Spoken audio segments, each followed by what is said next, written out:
Welcome to Ring the Damn Bell. Man, do I have a treat for all of the fans of professional wrestling. I have a gentleman on by the name of Attila Khan, and if you look really good at him, he will remind you an awful like Bruiser Brody, someone that I grew up watching. I love Bruiser Brody. Matter of fact, I met Attila at FanFest 3, and I think the first things I told him was, "Holy crap, you look like Bruiser Brody."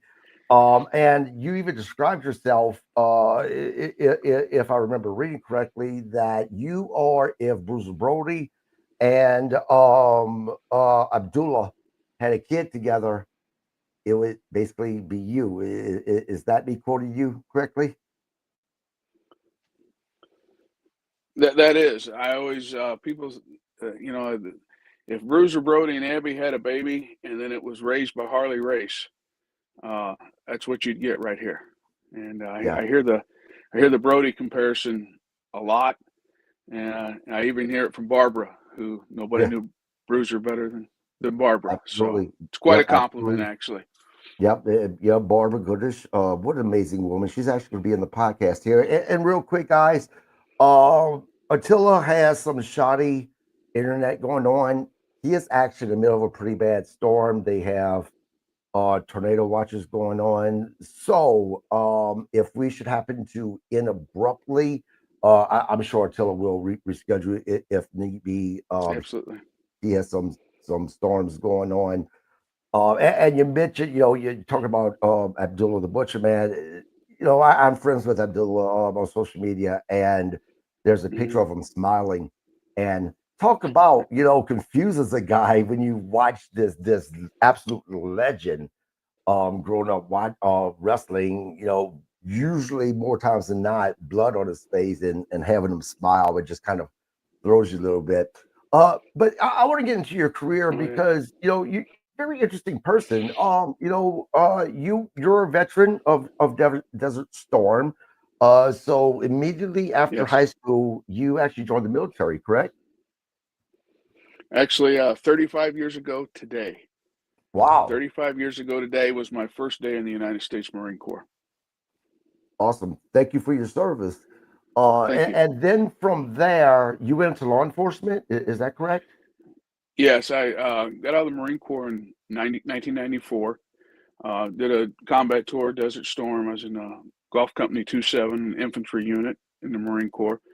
Got out, went to the police academy, and embarked on a career in law enforcement that lasted about a decade.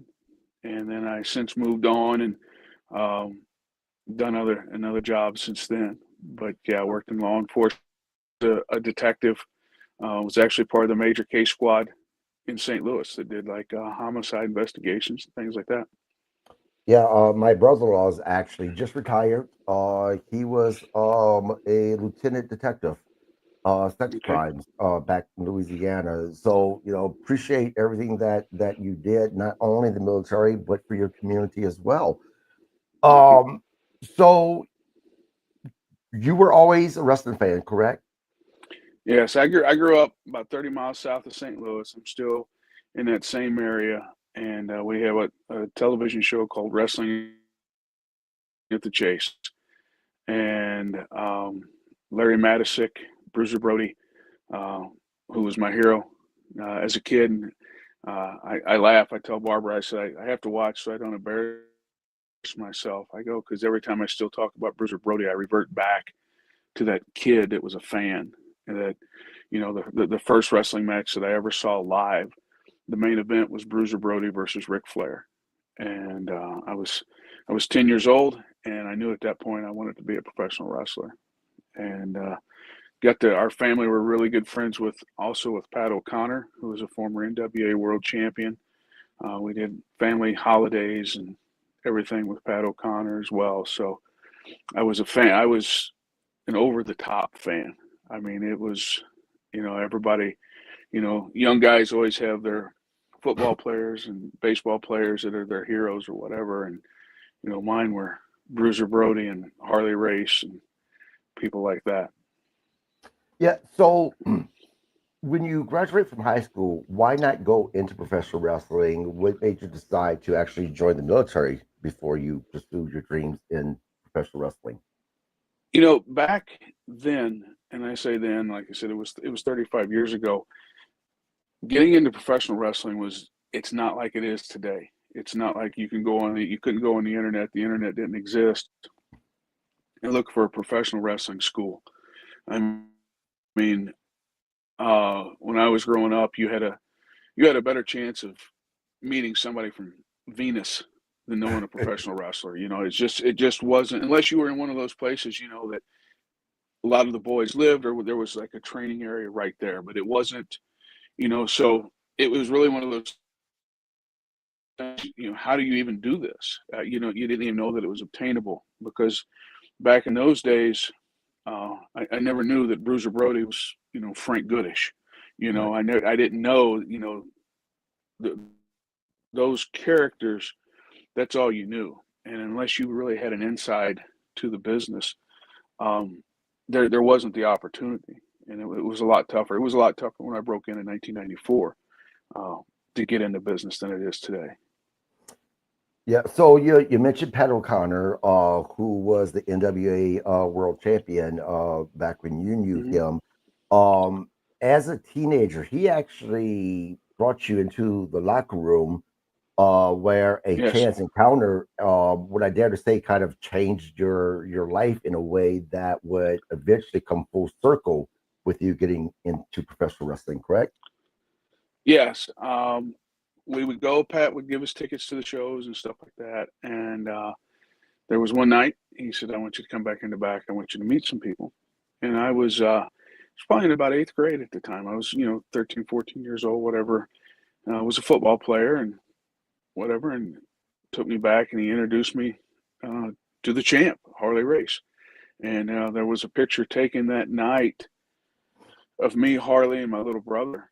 And I kind of got to see the backstage area, right? I mean, that was such a private area, and to see that and to meet Harley, and then that just pushed me harder.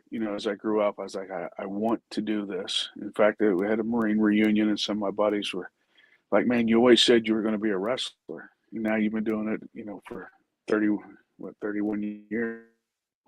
And yeah, that picture from that night of me and Harley Race, um, in his office up until the time Harley Race passed away. Because when I went back to work for him, or when I went to work for him, after I got the nerve up, after getting to know him a little bit, I said, "Hey, I got something I want to share with you." And he said, "You're going to have to get me a copy of that picture." And so I did. And it hung in his office up until the time he passed away, because we ended up becoming best of friends. Harley Race is one of the best friends I've ever had in my life, and I miss him dearly. Yeah. So what was your first thought when you seen this larger than life, legit, badass? Because Harley Race was a legitimate badass, man. You bet he was. You bet he was. Yeah, I mean, what Uh, was your thought? Because here you are, this kid. I imagine you had to both be nervous and maybe a little fearful because of who Harley Race was. oh, sure. Yeah, absolutely. There was all the nerves, and you walk up and he's got this sports coat on, and he'd already wrestled that night and had a little band-aid on his forehead there. And, I remember him putting his arm around me, and his hands just were like bear paws, right? I mean, he did just huge, just hands, and the reputation, because you got to figure, Harley Race had been the champion for years. This was prior to the Hulkamania days or any of that stuff. So I mean, the NWA World Champion, I mean, he was the champion. When you talked about the champion, that's who you meant, Harley Race. And I can remember just being, I was, completely in awe. I know a lot of my buddies who are not as big of wrestling fans are like, "Yeah, that was cool, whatever." I'm like, "No, you don't understand. I just got to meet the world champion. I got to meet the guy." And it just fueled that fire, right? There was just, I was going to do this no matter what it took. Yeah. So as we talked about military, worked a pretty long career in law enforcement. Then you decided to pursue wrestling. What made you finally make that decision that okay, enough talking about me wanting to be a wrestler, I'm going to do this? So when I got out, there was a local promotion out of St. Louis that ran at the South Broadway Athletic Club. They still run there to this day. They run once a month, and we my dad and my brother, we were actually heading to a St. Louis Cardinals baseball game. We drove by, and on the marquee it says professional wrestling this Saturday. I'm like, man, we got to see this. And I hadn't been to a show since before I'd went in the military. So we go to the matches, and I'm watching it. And I remember I looked over at my dad, and I said, I can do this. And he's like, you're crazy. And which, God rest his soul, that was the truth. You got to be a little crazy to do it. I said, but I can do this. And I saw a wrestler by the name of Dump Truck Dave Perry, and I always give him the credit because he could have told me the pound sand, right? He didn't have to give me the time of day. But I saw him walking actually around the back, and he was going to the bar to get a beer. And I went up to him and I said, hey, I'm giving my name, and I said, I want to be a professional wrestler. And I didn't know at the time that you hear that a lot. You hear a lot from people. People come up to you and say, I want to do this.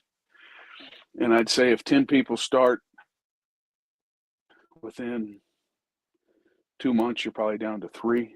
And within about a year, you'll have 1 left, but hey, give it a try. And that's what he told me. He said, hey, if you want to do this, this is where we work out at. This is where we train. Be there Monday night at this time. I said, okay, I'll be there. And I showed up, and they beat the hell out of me for months to see if I would leave. And that was the whole thing, is they would just, the guys that were there, I mean, they made it tough on me. And I just got out of the Marine Corps, so I was like, you're not going to get me to back down. Like, you'll have to kill me before you get me to quit. And so every 2 nights a week, we would go for hours, and just come home just black and blue and bruised and busted up. And I remember after few months, walked in one night and they said, we're going to teach you how to work tonight. I'm like, what do you mean teach me how to work? They hadn't smartened me up really to this point, a little bit, but they hadn't really smartened me up a lot. And I said, what do you mean you're going to teach me how to work? And that's when the real training started. And then I was like, oh, you assholes been beating the hell out of me, but now you're going to teach me how to do this for real. And it just went from there, and been truly blessed. So at some point, and of course, I'm a research you get from the internet, so it could be off. But from what I read, Harley Race actually had a huge part in your training. Is that correct? It is. It is. Okay. I had a couple years in the business when I got the call from Harley, and they were starting a new promotion. And at the time, it was going to be called World Legion Wrestling. And they'd handpick guys from all over. So I was fortunate enough to get a call. At the time, I was actually doing a gimmick called the drill instructor. I was doing this Marine Corps DI. And went to work for Harley Race. And we ran several shows. Things were going good. I mean, it was quite the production. Then all of a sudden, it ended. It was over. And I thought, man, that's it. And then a couple weeks passed, and I get a call at home from Harley Race. He says, I'm starting a new company. It's going to be called World League Wrestling, which it's still running today. It's now one of the territories for the NWA. It's the NWA WLW now. Right. And he said, I want you to come to work for me. And I said, will do. And so from that point on, I always said, I knew how to wrestle. At least I thought I did. And then I went to work for Harley Race. and spent so much time with him. And I mean, we're talking hours in the ring with him right there on the ring with his elbows on the ring or climbing up in the ring to show you different things. And really, that's where the PhD in this business came from. For me, was from Harley Race, and extremely hands-on, right there with you. And we developed a very close friendship. And so on top of that, training and working the shows, he would have me ride to and from the shows with him. I would drive to his house. I would ride to the show, spend the weekend at his house. And all the stories about Harley's driving, 100% true. They're not exaggerated. I can tell you that for a fact. But the other thing, riding to and from the shows with Harley, it was kind of like riding home with your dad after the game, right? One of those things. And so Right. the entire trip, it was, do this. And it was just these little things that I feel that one of the things that sets me apart today, like if you see me work today, you'll notice that there's definitely an old school flair, and it's different. You'll see some different, and that's Harley Race influence, because I mean, there was everything from how you walk through the curtain to everything, when you're throwing a punch, the angle of your elbow, how far you pull back, all the headbutt stuff that I do, the diving headbutts, all that stuff was all fine-tuned by Harley Race. I mean, I definitely, without Harley, Attila Khan isn't. He's probably not going to be a whole lot different than everybody else. But I was just so, and along the way with Harley, another gentleman that has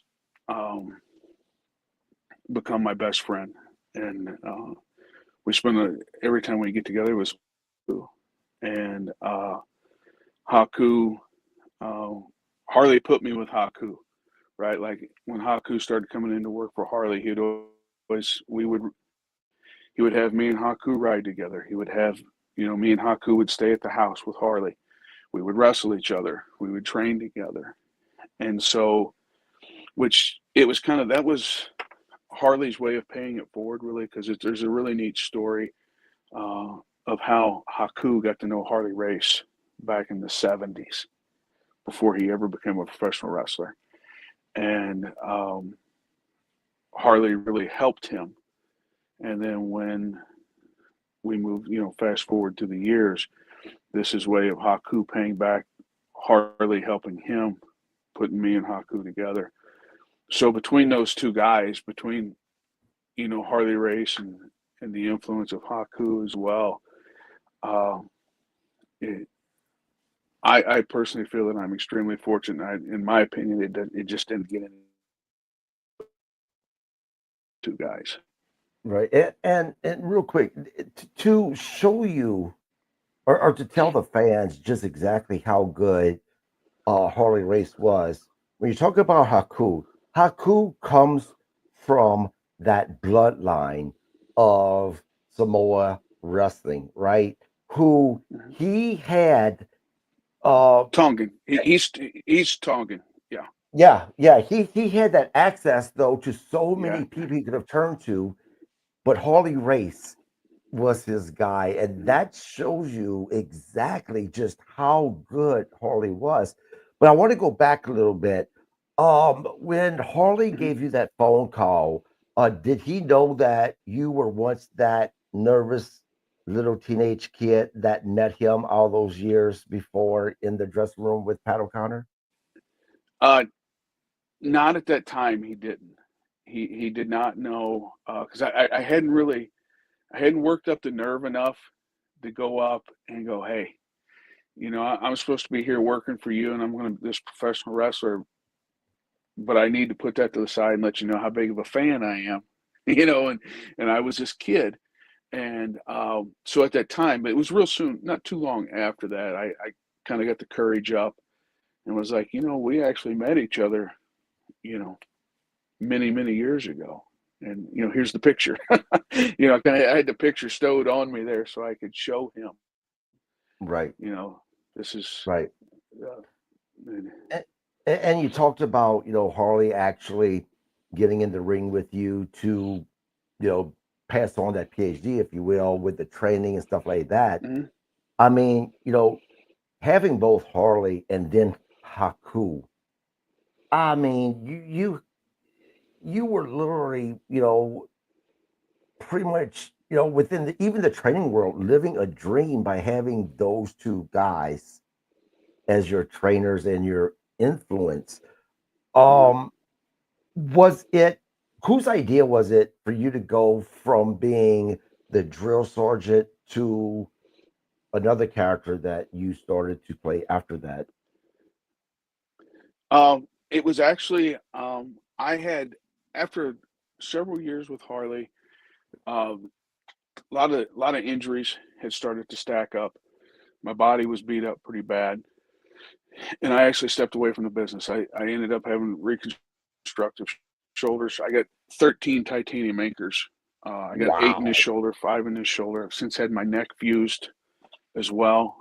C2 through C7 was herniated. Um, so I stepped away from the business and was like Let me interrupt you. it was a good career. Excuse me. Let me interrupt you real quick. All of these injuries that you suffered, all the surgeries, this was all from professional wrestling, correct? Mhm. Yes. So, to all of the knuckleheads out there that like to use the F word when you're talking about professional wrestling, I hate uh, uh, again, Attila, tell me those injuries once again for those in the back who didn't hear, who like to use that word. I can actually run down them. I've had Yeah.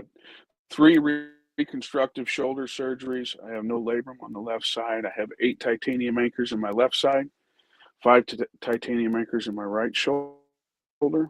C2 through C7 was herniated. They took that out, fused 5, 6, and 7, put a steel plate and a cadaver bone in there. I've had both knees operated on. I've had my nose rebuilt. Had a torn artery in my nose. That's a hell of a story. Hmm. And as far as black eyes, broken noses, when I went in and had my nose rebuilt, they couldn't get the camera inside. They couldn't even get inside there because it had been mashed so many times. And concussions, I couldn't even tell you how many. And when people say, and I hate the F word, describe. I use the other F word quite a bit, but the one to describe wrestling. It's Right. funny. My daughter's 21 years old, and they've grown up around their dad being in this business. And she heard somebody. She was in a store a few weeks ago, and somebody behind her in line was talking about wrestling, and they used that word. And she corrected them in the store. It's like she takes it personal too, because she sees my family has seen the physical sacrifice uh, that has been made in 31 years in this business. Yeah, I often So say there is no tougher athlete, and yes, athlete, than a professional wrestler because mhm, yeah, you got out of wrestling for a little bit, you had to tend to your body and the mhm, surgeries, but more times than not, like yourself, which we'll talk about, wrestlers will come back, and these type of injuries are enough to to end careers of professional athletes versus professional wrestlers who are athletes come back and deal with all of that. And half the time they actually continue wrestling until the time is right for them to even have these surgeries. A lot of times you guys will work injured, 100% injured. and that's what you do. I mean, like the shoulder surgery. I used to be able to. I could roll if I put my hand on my steering wheel. I could roll my left shoulder out of the socket, roll it back in, and it finally got to the point where it just kept dropping out. And I went in and they did it, and the nurse asked me, she says, "How bad was the vehicle?" They thought I'd been in a vehicle accident, I and bet. I said, I've no wreck, uh, and it you just kind of you push through those things. I mean, you don't wrestlers are before I had my neck fused, that whole story there, and I was talking to another guy, another Harley guy that had his neck fused as well, and I said, when pro wrestlers hurt, they hurt different than regular people because of what we do to our bodies. I mean, I had enough concussions, probably 2 years in. It was 2 years into the business, I guess. I had a doctor, so you need to retire now. This was like in 1996, and I was like, no, that's not even on the table. When I had my neck fused, the doctor said, do you have any questions? And I said, two. I said, how much of my beard are you going to cut off? And when can I get back in the ring? And he's like, none if you braid it in 6 months. I was back and forth because I got a call and they're like, you want to go wrestle Jerry Lawler in Memphis? And I'm like, well, yeah, I'm ready. Yeah. Let's go. Yeah. And the thing is, I actually just, so I was supposed to have Pat Tanaka, another wonderful person on the podcast. We had to reschedule. He'll be coming on soon. But I was listening to an interview that he did where I was getting ready to, have him on. And he was talking about how bad he's hurting now because of the business, right? I mean, you get everything fixed, but you still hurt after. And the interviewer asked Pat the question, if you could do it, would you change it? Would you go into doing something else career-wise? He said, absolutely not. Absolutely not. I wouldn't change it. And right. And that's the thing. It's because this isn't just a job. This isn't even just a career. You are living out your dream, 100% your dream. And then you add Harley Race and Haku, which I want to talk to about more in that. I mean, I'm jealous just listening to you that you got to work with these guys. But before, which throughout your career, even after Harley passed, I know that he was such a huge influence that we really won't get away from talking about Harley. So that might not be the right choice of words, but I'm going to use it anyway. Before we get away from talking about Harley, share with us some really good Harley stories that I know you have to have some really good stories. I really, it's a couple of them that come, like I said, all the stories about the driving and all that. I mean, those are all true. We were heading to, we're in downtown St. Louis. We're actually going WWF at the time, was in town. We were going over. And he turns and he's going down the wrong way on a one-way street. And I'm like, Harley, my wife and Harley's wife are in the back. Everybody's hollering. And I said, hey, it's the wrong way. And he goes, there's not as much traffic this way. And I mean, it was just kind of one of those, it was just Harley Race. When people talk about, the being a champion and that's just the prop, the belt and all that, it's not true.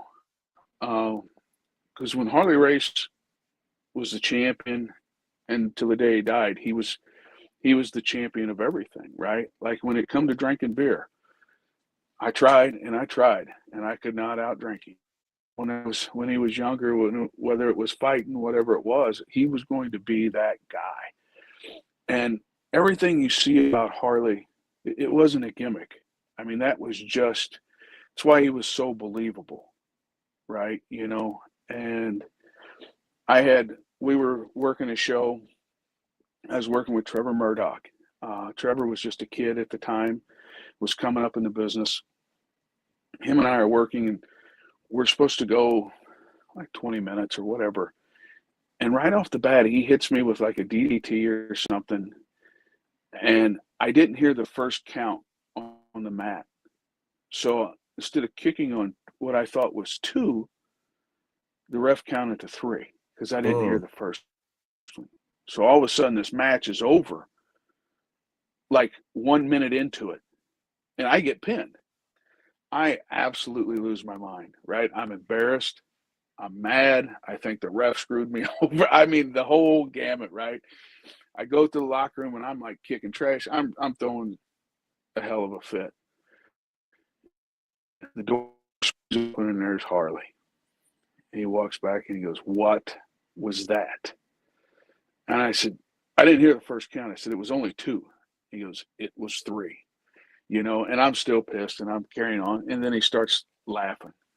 And he says, at least it didn't happen in Madison Square Garden. So evidently he had one in his career where he had missed one.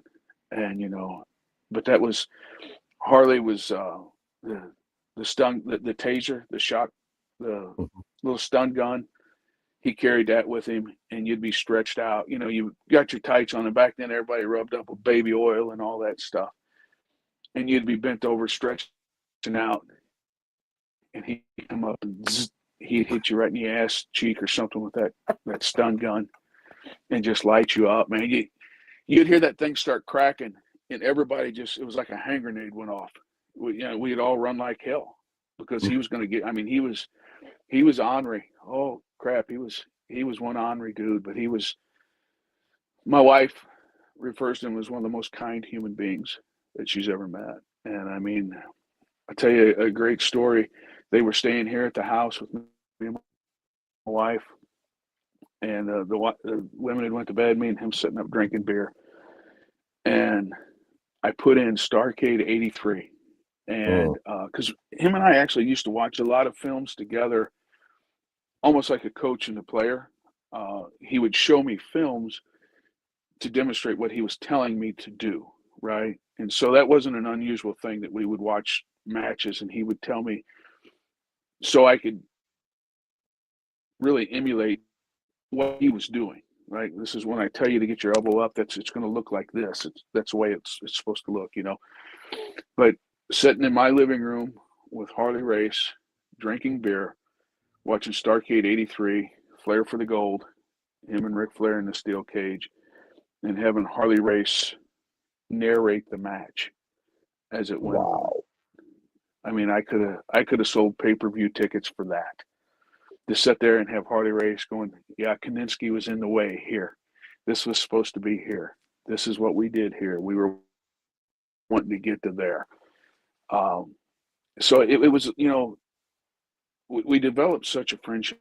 There are so many stories of just that time. It's something that Haku and I talk about all the time. Is we would stay there, and we would go and we'd travel. We'd go do the show. We'd come back, and we'd stand in Harley's kitchen, drinking beer till 3, 4 o'clock in the morning, just the three of us, and to stand there and just to hear Harley talk, the things that,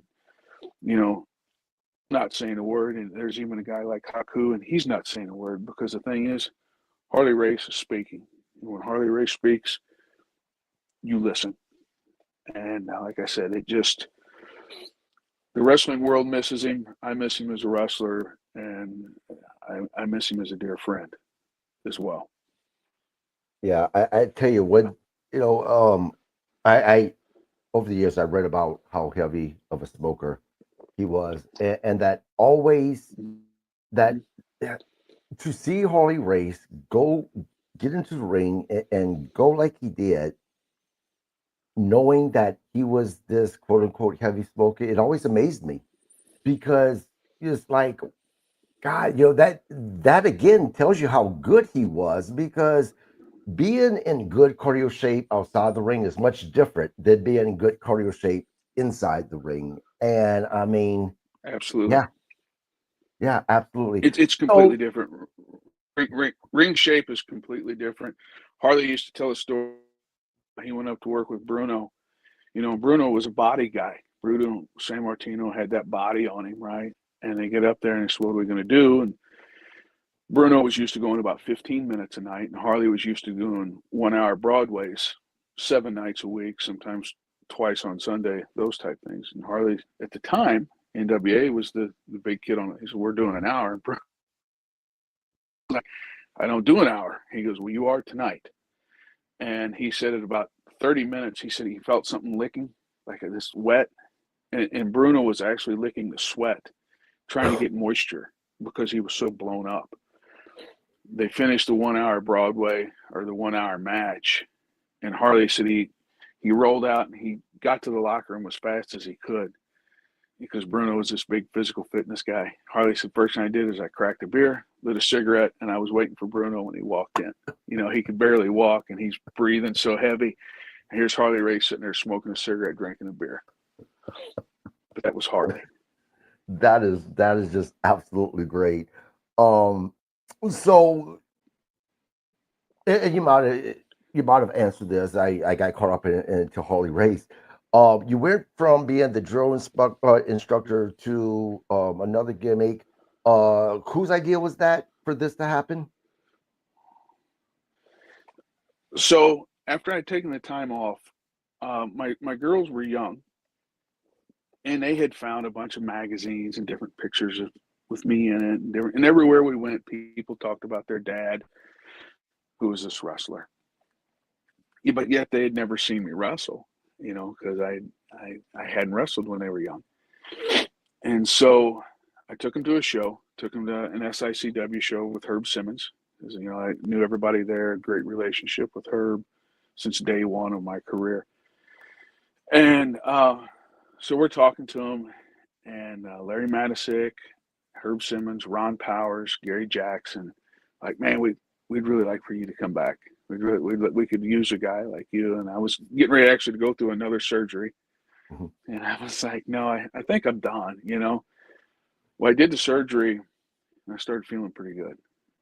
And so I called him and I said, hey, how about I be a manager? I'll come back and I'll just be a manager. And they're like, nah, that don't work. Like, we think you got a little bit left in the tanks. And I'm like, well, I don't look like the drill instructor. I don't move like the drill instructor. I got long, hair, beard, all this stuff, And I said, I said, I want to be this monster heel, right? If I'm going to come, I'll give this a shot, but I want to be this monster heel. And they're like, okay, come up with what you're thinking about. So I actually called Abdullah and was like, hey, this is kind of what I'm wanting to do. And at the time, I had the beard, but I had my head shaved. And Abdullah was like, get the boots, get the fork, get the pants, the whole bit. And so Abdullah designed it, and then we started kicking around names. And I'm kind of a history buff, and I was like, trying to go back through history, like who are some of the baddest dudes that's ever lived. We thought of like some kind of version of Vlad the Impaler and just all these evil people from history, like these tough guys. And I was like, Attila the Hun, and that's about two of the baddest dudes that you're going to find. What if I put them together? What if I take a little bit from both, and I'll be the Mongolian madman, and I will be Attila Khan? And I called Larry Matisick and Herb Simmons, and like, that's the name. And so that's how Attila came. And I did it because my daughters were getting into wrestling, and they were like, wanted to see their dad do this. My son had got to see it, and so that's how it started. And actually, the first time that we ever debuted Attila at SICW, I told Herb and Larry, I said, look, put me in like the first or second match of the night, because if this is the absolute shits and it doesn't work, then you guys don't have to bring me back. We'll know that this was a bad experiment, and I'll just go away. And needless to say, that wasn't the case. And as much success as I had as the drill instructor and all the things that I got to do as the DI, the life of Attila has surpassed. It has really it's Attila is what took me to Japan. It's taken me all over. I mean, it's been a hell of a ride as Attila. So I love the character. As Attila, so you hear almost every wrestler that you talk to them about their character. They one thing that most of them always say is, well, it's just a louder, bigger version of who I am. Attila, pretty crazy guy, man. And being that you were a detective, you're the ultimate good guy. You are protecting your community from the bad guys. Um, is there parts of Attila that you feel like that is who you are, just much bigger?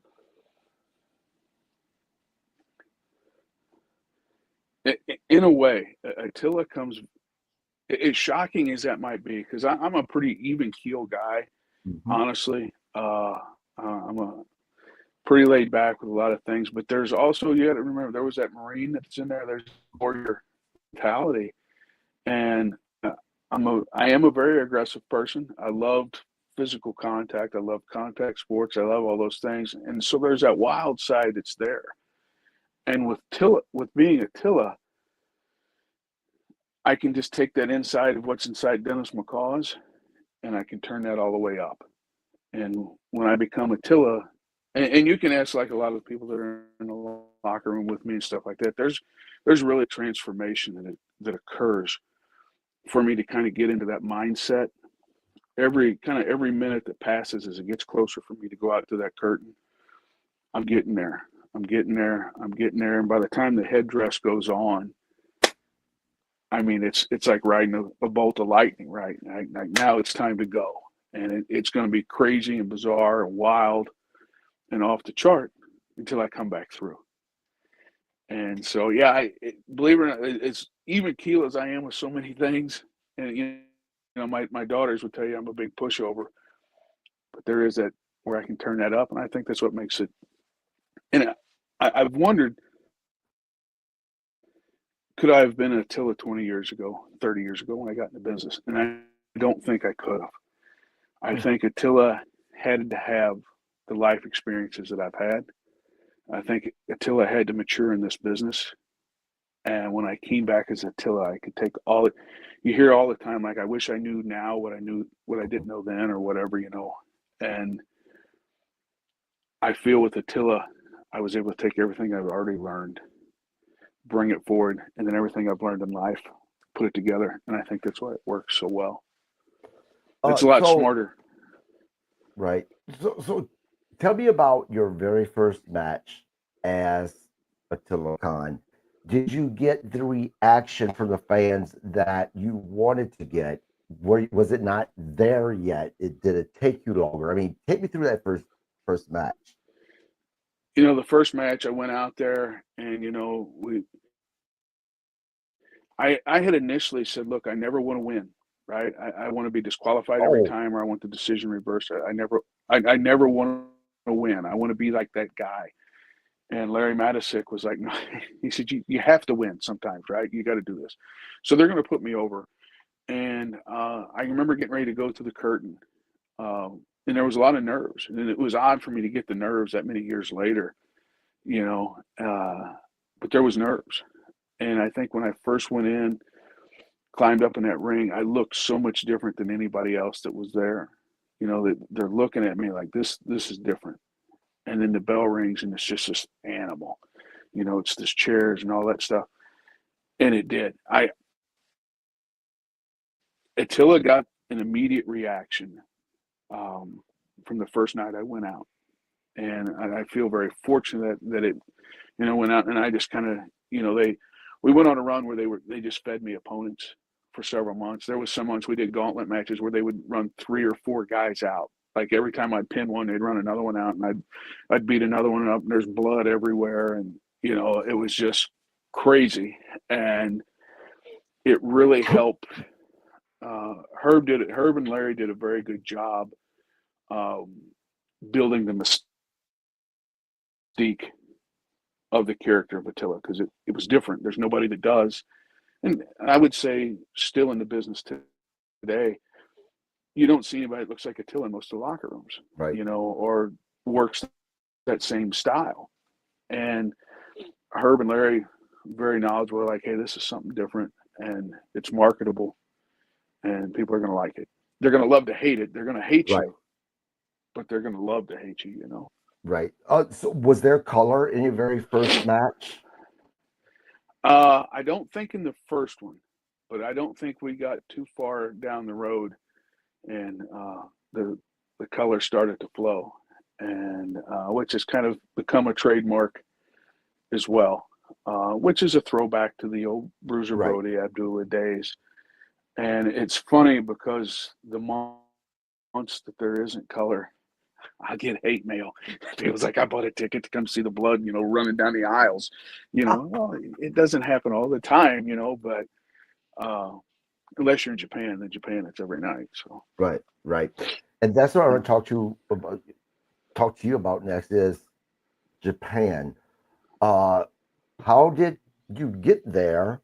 As far as who's the influencer that got you to Japan, and how different was it? Because one thing I do know about Japan is the audience are so different, man. You see them, they're sitting down, they applaud. Mm-hmm. Talk to me about that. And did that affect your psyche having to perform against a group of people that aren't like the American fans, that they're not hanging from the railing? Yeah, it's completely different. And I went over for Big Japan Pro Wrestling. Madman Pondo, Pondo, who's been around as long as I've been around. He's 30 plus years in the business as well. We'd worked a series of shows together about a year ago, and he had actually messaged the owner and some of the other Japanese boys, showing pictures from one night. I mean, we're just covered in blood. And say, hey, this is Attila. We need to bring him over. And I got a call in January this year, and they were like, when do you want to come? How long you want to stay? And I'm like, oh, let's do it for a couple of weeks and let's see how it goes. And got over there, and the Japanese fans are completely different. To get them to boo is really a big thing, because it's almost like a disrespectful thing, I think, right, is how they look at that. So they still cheer the bad guy. So even no matter as bad as you want to get, cheat and do all the stuff you're going to do, they still cheer you on, right? I mean, they still appreciate what you're doing. And so it is completely different. The interactions with the fans, it's funny. Obviously, nobody in Japan looks like how I look. And a couple quick stories there. Like, we were in Kurikan Hall, which is the Madison Square Garden of Japanese wrestling, right? And this guy comes out and he's got a Bruiser Brody jacket and a Bruiser Brody hat on. And he's looking at me from a distance, and he's pointing at his hat, and he pointing at me, and he pointed at his hat, and he finally goes, Bruiser Brody, you, Bruiser Brody. Like, he made the comparison, right? That's how they were viewing me, which I don't think that Japanese guys realize how big of an honor that was for me, for him to make that comparison. But their fans, it's amazing how they come up, and like they will buy merchandise. They'll do all those things before they ever ask you, like, can we get a picture? And once they take a picture with them, they'll ask you, do you want a soda? Do you want a beer? Are you hungry? They got food and drink lined up behind you, because they want to also show they're grateful for you coming to perform for them. And it's really, from their crowd reaction to how the interactions go, is really wild. Like, they have these boards that they collect autographs. They're called a shikishi board, and it's like a piece of cardboard foil cover, and it's got paper on it, and they sign autographs and they save them. I'm doing my autograph, and they tell me before I go back out, don't get any of the blood off of you. And I mean, I'm covered. My beard's all matted together, and I mean, I'm a mess. And we go out there, and I'm signing this autograph, and the blood drops down and it drops on the guy's autograph. And I was like, oh shit, and I go to wipe it off as best as I could. And he goes, no. He goes, good. And I'm like, okay. So I just took my hand and I smacked it on there. And I did that, and the Japanese fans lined up. So I'm over there, just, they wanted that bloody handprint or thumbprint, fingerprint, whatever. They thought that was just, it's funny, because as respectful as the fans are, the more violent and off the chart you can make it, the better they like it. Right. They love it. So did you have this one big feud in New Japan that they kept going for a while because of how good the matches were? And if so, against who? I worked with, so I had an opportunity. The matches I did there was with some of their bigger names. Sekimoto, who actually just sustained a a neck injury over in Big Japan. He's going to be okay. And then that rolled into Abdullah Kobayashi, which is kind of the Japanese Abdullah the Butcher that's there. And then, and Ito, the deathmatch guy. But the one guy that kept coming back around is there's a gentleman there by the name of Hoshino is his name. And I had interactions with Hoshino every night that I was there. And that was, I really appreciate what he did for me over there, because he made me look like $1 million. And the same way with, a lot of gratitude to Madman Pondo. And we always joke that Pondo's terrible at taking compliments. But I'll tell you what, there's not, you'd be hard pressed to find a better guy in this business than somebody that will want to help other people get to places than Madman Pondo. He's a fantastic guy. So how long were you in So I'm Japan hoping if I get to go back that way. I was just over there a few weeks, just over there for 2 weeks when I was over there. Okay, and I interrupt you. So I'm hoping. Yep. And so we're working on. I've already started kind of getting back in Pondo's ear, going, hey, should we do it again in the fall or maybe the winter? Not if, but when. Let's talk about doing this again. So I'm hoping to go back again. And like I said, after the first night, the promoter walked in. The promoter and owner, Mr. Tasaka. We get done with the first night, and I was like, oh, man, I hope that was good. I went up to the crowd like Brody, and they all parted and the whole bit. And I was like, man, I hope that was good. And turn around,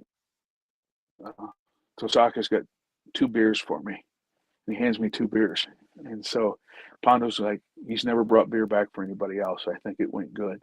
And so hopefully Attila is different enough with a different enough look, but yet, still brings back the memories of Abdullah and memories of Bruiser Brody that they want to see me again. So I hope so. I want to talk about Miss Barbara Goodish for a moment. So I know how taken aback I was the first time I seen you in person, just because of how much, like I said, you reminded me of Bruiser Brody.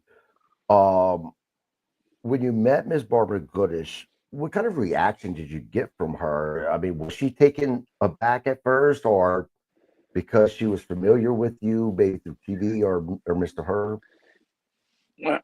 Well, it was kind of funny, because when I first met Barbara, Attila, like I said, Attila had his head shaved, and then I started growing the hair out, and I had the beard, and she knew that there was such admiration and respect that I have for Bruiser Brody. And as my hair started to grow, we were out in Vegas, Cauliflower Alley. I felt this hand, and they were like mashing the back of my hair, and it was Barbara. And she goes, boy, that hair really reminds me of somebody, and really, we had actually had a lot of discussion this last time at FanFest. Barbara's one of my dearest friends. We do Iowa together. We do Cauliflower Alley Club together. She comes to St. Louis usually at least once a year. And she was looking at pictures. She was actually showing me some pictures, and just talking about. She goes, I never realized there was such a resemblance and a comparison, because there was different pictures that people have taken, and they've put them right beside pictures of Frank, and all the way down to the elbow pads and just the crazy hair, because I got my hair pulled back now, but usually it's all blown out, and it's quite a compliment for me to have. I hear the comparisons, but to hear them from Barbara, is very humbling. Yeah, and she's a great person. FanFest 3, I just started doing this podcast 5-6 months ago, and met Mr. Herb through doing this. He's been on my podcast a couple of times. So when my wife and I made a decision that we were going to go to FanFest 3, I can't tell you how much I was watching myself not to be that mark. I want to be professional and stuff like that. And, with Mhm. all the great, amazing stars, legends there was out there, the person that I had the hardest time not marking out to, believe this or not, was Miss Barbara Goodish, just because of what Bruiser meant to me as a young guy watching him wrestle until his untimely passing. I was 16 years Right. old, but that's how much I think that, he not only meant to me, but to the wrestling community as well. And Miss Barbara is such an amazing woman. She is one of the kindest She is. people I have ever met. Um, we're running almost out of time, and I have 1,000 questions I want to ask. Hopefully you can come back on where we can continue this discussion. I would love to. Yeah, but I'd before I love let to. you go, I want to know about your match Uh-huh. between you and Tommy Dreamer, because Tommy Dreamer um takes so much abuse. If you watch his matches, this poor guy he's a tough Mhm. son of a bitch, because the amount of abuse that he takes on his body. Um, so facing you, a guy who is pretty damn violent, man, walk me through that match and your experience of working with Tommy Dreamer and yeah. So Tommy had always been actually an opponent that was kind of on my bucket list of guys I wanted to work with. I felt that our styles would complement each other. I figured we could go in and really just kind of beat the hell out of each other, and people were going to like what they're going to see. And so when Herb booked that match, he came to me and said, "Hey, I'm going to bring Dreamer in." I said, "Oh man, it's great. I'm trying to hold back, going, hey, give him to me, right? And he said, we want you and him to work together." And I'm like, "You got it." And so going into that, I didn't know what all he wanted to do or whatever. And so we had never met before that day, had never spoke before that day. And so there was kind of a feeling out when we first got there, like he doesn't know me from Adam, you know. And then it kind of got back to him, hey, that's Harley Race's guy, which is I'll take that calling card through my entire career. That works for me. There's credibility that comes with that. And he says, "Hey, I hear you're Harley's guy." And I said, "Yeah." So we get to talking, and it was like, "Hey, we're going to do this." And he agreed, that he would put me over too. That it would be a clean pin as well.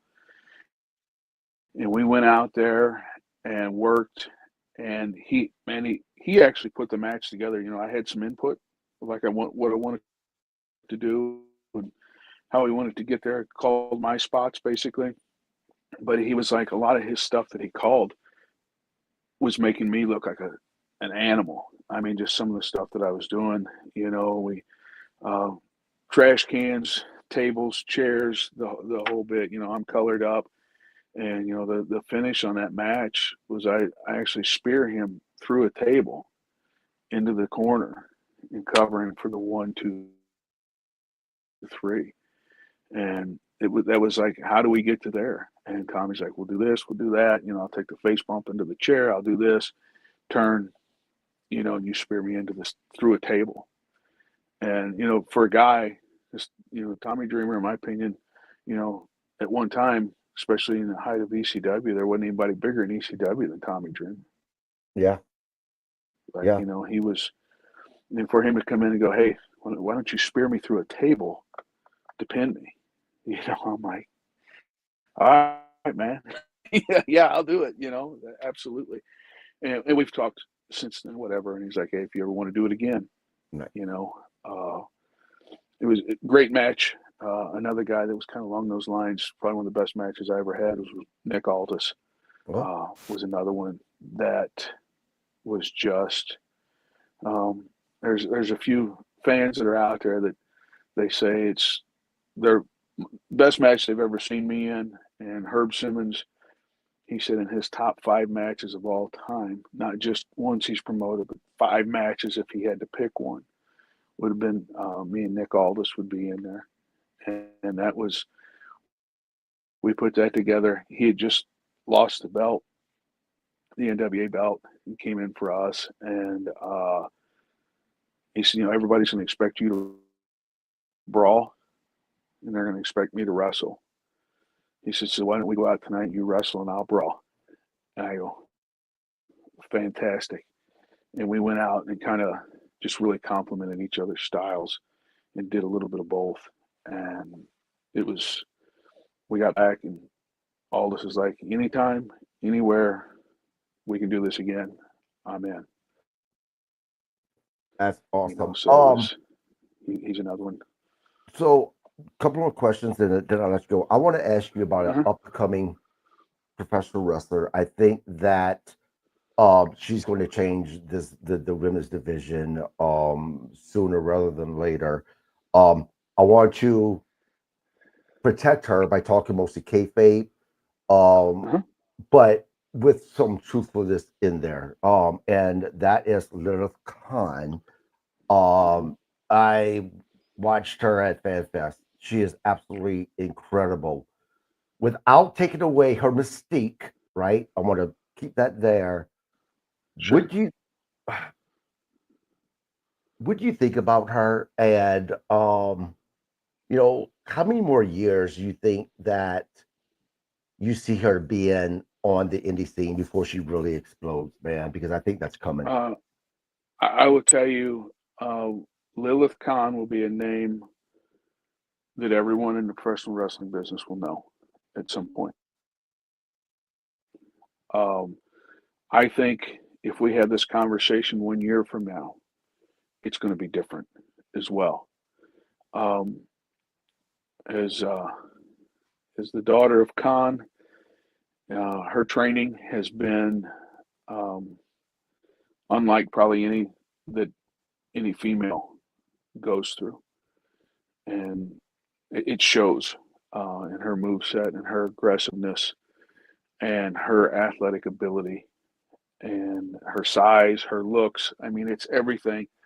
You know, took her to Cauliflower Alley last year and introduced her to some of the right people, and same thing with FanFest. And Lilith is one of those, when she walks in a room, everybody in that room she turns everybody's head when she comes to the door. There's just that you hear about the it factor. You know, you can't teach or train 6'5", beautiful and aggressive and mean. She's got all of those things, and I could not be more proud of her. And I think that she has the potential to change the landscape of women's wrestling. She could be one of those that people go, there was a change.